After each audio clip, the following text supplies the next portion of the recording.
बात करने लगे हैं, बिल्कुल ना कीजिएगा। एक तो उनकी इकोनॉमी इतनी स्ट्रॉन्ग है, बाहर के मुल्क में हम लोग अपने आप को बदनाम कर रहे हैं। ये ख्वाब है उनका, इतना ही आसान है कि वहाँ और पाकिस्तान पे हमला कर दे। लव करना कजन्स के बीच में बिल्कुल सही है। इस टाइम 1971 जैसी पॉलिटिकल सिचुएशन आपको नजर आ रही है? कंपैरिजन नहीं बनता, हाँ यहाँ पे सीखना बनता है। वो ट्रू डेमोक्रेसी है। I think they also hate us. हमारी फौज जाग रही है, हमारी आवाम जाग रही है। फिर हम ये कह देते हैं कि भाई इंडिया ने साजिश कर दी है। हर दूसरे दिन हम सुनते हैं, दुनिया में खबर चलती है कि इंडिया जो है उसमें टेस्ट हो रहा है, ठीक है, और पाकिस्तान में प्रोटेस्ट हो रहा है। मोदी के मैंडेट पे कोई क्वेश्चन नहीं कर सकता इंडिया में।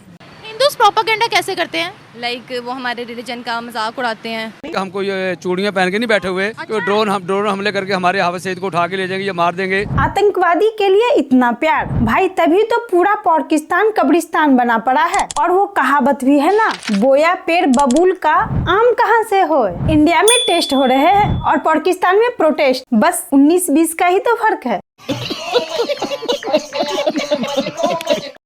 तो दोस्तों बढ़ते हैं वीडियो में आगे, बिना टाइम वेस्ट के वीडियो को शुरू करते हैं। अगर आपने अभी तक सब्सक्राइब नहीं किया है तो वीडियो को लाइक कर चैनल को सब्सक्राइब कर लीजिएगा, ताकि ऐसी ही वीडियो आप और भी देख सके। बड़ी खबर ये आ रही है, हिस्ट्री में पहली दफा ऐसा हुआ है कि इंडिया ने न्यूक्लियर कैपेबल K4 मिसाइल जो है अपने न्यूक्लियर सबमरीन से टेस्ट किया है। क्या कहना चाहेंगे इसके ऊपर? नो डाउट ये बहुत बड़ी अचीवमेंट है, हाँ। बहुत बड़ी अचीवमेंट है, लेकिन इंडिया के लिए ये नई बात नहीं है। इंडिया के लिए ये रूटीन की बात है। हम हर रोज सुनते हैं, हर दूसरे दिन सुनते हैं कि इंडिया में जो है टेस्ट हुआ है, हाँ। टेक्नोलॉजी के ऊपर काम हुआ है, कोई ना कोई अचीवमेंट हुई है। हम हर रोज सुनते हैं, ठीक है। अगर तो आप कंपैरिजन की बात करने लगे हैं, नहीं, तो बिल्कुल ना कीजिएगा, बिल्कुल नहीं बनता। अच्छा, कंपैरिजन नहीं बनता, हाँ यहाँ पे सीखना बनता है, ठीक है। हर दूसरे दिन हम सुनते हैं, दुनिया में खबर चलती है कि इंडिया जो है उसमें टेस्ट हो रहा है, ठीक है, और पाकिस्तान में प्रोटेस्ट हो रहा है। अच्छा, हमारे प्राइम मिनिस्टर की मुलाकात पुतिन से होती है SCO मीटिंग में, तो पुतिन साहब बड़े प्यार से हाथ बढ़ाते हैं, तो शाबाश, ये पुतिन को इग्नोर करके पहले कैमरामैन से मिलते हैं, तो फिर जाके पुतिन से मिलते हैं। इतनी एम्बैरेसमेंट, टर्की जाते हैं तो टर्की उर्दुगान के कान में बार बार कह रहे भाई तेरे लिए आम लाया हूँ, तेरे लिए आम लाया हूँ। क्या मतलब उन्होंने कभी आम नहीं खाए? क्या क्या क्या बिहेवियर है ये तो चलो प्राइम मिनिस्टर तो नालायक है ही है, ये तो फॉरेन ऑफिस वाले लोगों का काम है। प्रोटोकॉल उसको फॉरेन प्रोटोकॉल सिखाए कि भाई आप प्यूटन से मिलने आए हुए हो, कैमरामैन से नहीं मिलने आए हुए। देखिए, मुझे ये जो कज़न मैरिज है बिल्कुल ही नापसंद है। मुझे तो मतलब कि अच्छी नहीं लगती। मैं इसके बिल्कुल हक में ली हूँ। पहली बात तो इतनी ज़्यादा डिजीज़ होती है जिनका मैं जिक्र भी नहीं कर सकती। ये बेसिकली जब भी कज़न मैरिज होती है उसकी वजह से एक रिसेसिव डिसऑर्डर हो जाता है, जेनेटिक्स में एक डिसऑर्डर आ जाता है, जिसकी वजह से थैलेसीमिया हो जाता है, जो बेसिकली ब्लड डिसऑर्डर और सिस्टिक फाइब्रोसिस भी हो जाता है। और क्योंकि ये मेरी बहन के साथ हो चुका है, जी ये मेरी बहन के साथ हो चुका है, तो मैं इसके बिल्कुल हकदार ली हूँ। मैं किसी को भी रेकमेंड नहीं करूँगी। मुझे लगता है ये जो पुरानी रस्में और रवायात है हमें इनको बिल्कुल रोक देना चाहिए, क्योंकि अब हम पढ़ चुके हैं, हम लिख चुके हैं, हमें ये चीज़ प्रमोट नहीं करनी चाहिए। अच्छा, आपके पेरेंट्स की लव मैरिज कज़न मैरिज हुई थी? कज़न मैरिज हुई थी लेकिन लव मैरिज नहीं थी मेरे पेरेंट्स की। आपस में लड़ते नजर आ रहे हैं PTI नून लीग वाले, तो ऐसे तो पाकिस्तान को खतरा हो सकता है। पाकिस्तान का बारे में सोचें, पाकिस्तान का ख्याल करें, गरीब लोग कहाँ जाएं। ठीक हो गया। अच्छा, क्या समझते हैं जी? आइए मजीद यहाँ पे जो लोग मौजूद हैं। आपको अस्सलाम वालेकुम अंकल, कैसे हैं सर आप? ठीक है, ठीक ठाक। थोड़ा सा आगे आ जाए, थोड़ा सा 1 मिनट का। इधर इस टाइम 1971 जैसी पॉलिटिकल सिचुएशन आपको नजर आ रही है कि मुजीबुर रहमान साहब ये कह रहे थे मेरी मेजोरिटी ज्यादा है, मुझे गवर्नमेंट दे दें, और भुट्टो साहब कह रहे थे मुझे गवर्नमेंट। आज भी क्या कह रहे हैं? ये फिर वही सिचुएशन नहीं बन गई? ये मुल्क के लिए नुकसानदेह ये चीज है, मुल्क को पॉलिटिकली 2 हिस्सों में डिवाइड करके रख दिया। पहली तो बात है कि पाकिस्तानी ने अपने आप को खुद गंदा की है। उनकी जो आजकल हरकतें हैं, मतलब कि जिससे हम लोग बाहर निकल रहे हैं और हम लोग आवाज़ उठा रहे हैं, ये हम अपनी तरफ से गलत कर रहे हैं। हम यहाँ पे गलत है, जिसकी वजह से ना सिर्फ हम अपने मुल्क में बदनाम हो रहे हैं, बल्कि हम पूरी ओवरऑल कंट्रीज़ में बदनाम हुए हैं। सिर्फ इसलिए क्योंकि हम लोग ने जब अपने आप के अपने मुल्क को खुद ही गंदा की है, तो हम बाहर भी कहाँ पे अच्छे रह सकते हैं? बाहर भी हम गंदे हैं, इसलिए क्योंकि हमने जब यहाँ पे PTI का अब जलसा हो रहा है, अब यहाँ पे बहुत से लोगों को नुकसान उठाना पड़ रहा है। बहुत से लोगों को नुकसान उठाना पड़ रहा है। क्यों उठाना पड़ रहा है? क्योंकि हमने किसी का लिहाज नहीं किया, और हमें यहाँ पे ये बताया जा रहा है कि बहुत से लोगों को मारा जा रहा है, पीटा जा रहा है। अंकल जी, हाफिज सईद को जो है ड्रोन से उड़ाने की बात की जा रही है। कहते हैं जिस तरह से अमेरिका ने उसामा बिन लादेन को ड्रोन अटैक में मारा, इस तरह 2024 में इंडिया हाफिज सईद को ड्रोन अटैक से मारेगा। इंडिया तो क्या पूरी दुनिया की ताकत भी हाफिज सईद साहब को हाथ नहीं लगा सकती।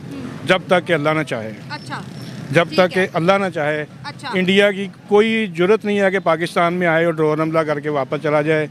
हमारे पास इतने जर्नैल अच्छे हैं, हमारे पास इतने लीडर अच्छे हैं, हमारे पास सबसे बड़ी जो एटमी कुव्वत है ना, उसी वजह से हम एटम बम हर दूसरे चौथे दिन पाकिस्तान में प्रोटेस्ट, यही सूरत हाल है। यानी उधर इंडिया में टेस्ट हो रहे हैं, हाँ। उधर टेक्नोलॉजी पे काम हो रहा है और इधर प्रोटेस्ट हो रहे हैं। ठीक है।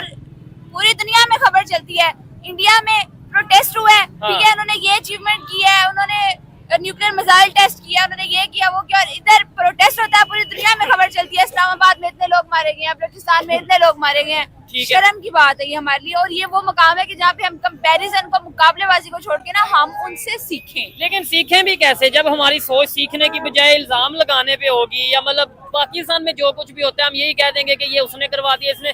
ऐसी सिचुएशन में हम सीख सकते हैं? बिल्कुल, आपने मेरे मुंह की बात छीन ली है। पहली बात, ये कंपैरिजन नहीं बनता, हमारा सीखना बनता है। और दूसरी बात, हम क्यों सीखेंगे?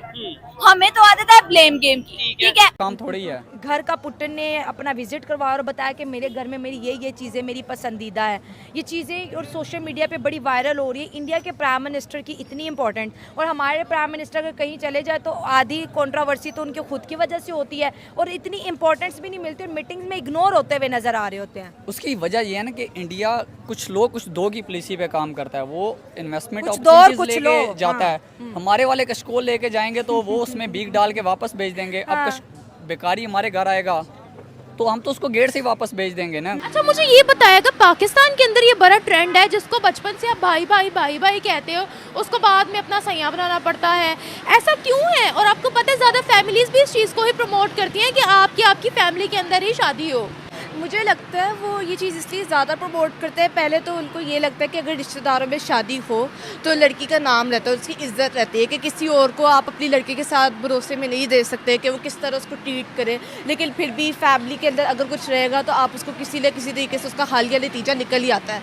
पहली बात मुझे ये लगती है। दूसरी बात मुझे ये लगती है कि क्योंकि ये इतना हेविली हमने प्रमोट किया कि लड़कियों को लगता है और लड़कों को भी लगता है कि ये जो लव करना कजन्स के बीच में बिल्कुल सही है। इस टाइम आपको पता है पूरी दुनिया हमारे पे हंस रही है कि भाई ये देखो इलेक्शन कैसे हुए हैं, दो ही पार्टियां थी, 2-3, और दोनों ही कह रही हैं हम जीत गए हैं। तो यार जीता पाकिस्तान ऐलान करेगा ना, जो जीतेगा वो बाहर आ जाएगा। जीतना तक कोई भी नहीं है वाज़े तौर पे। अच्छा, जब जीते जब तक के एक हुकूमत बने, एक पार्टी की हुकूमत, मेजोरिटी को कहते हैं। ठीक हो ये गया। तो खिचड़ी पकी हुई है, इसमें नुकसान है अवाम का और पाकिस्तान का नुकसान। ठीक हो गया। कंट्री के हालात बताए ना, जब हम लोग बाहर जाते हैं, फॉरेन कंट्रीज में जाते हैं, वहाँ हम बदतमीजियाँ क्यों करते हैं, जिसकी वजह से हम लोग मुसलमानों का भी नाम खराब करते हैं, रिलीजन का भी। ये हम गलत करते हैं, ये इस पे है कि हम गलत करते हैं, क्योंकि ये हम लोग अपनी कंट्री को पेश कर रहे होते हैं कि हम लोग इस कंट्री से बिलोंग करते हैं और हम लोग ये गलत कर रहे हैं। अगर हम लोग ऐसा करते हैं बाहर जाके, ये गलत है और इन पर रिएक्शन बनता है। कि क्यों करते हैं?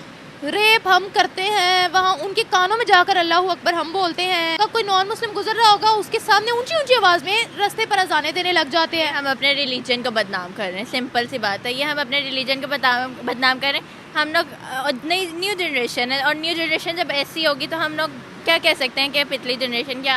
तो दोस्तों ये थी आज की वीडियो। अगर आपको वीडियो पसंद आई हो तो वीडियो को लाइक कर चैनल को सब्सक्राइब कर लीजिएगा, ताकि ऐसी ही वीडियो आप और भी देख सके। आज की वीडियो में बस इतना ही। जय हिंद, वंदे मातरम।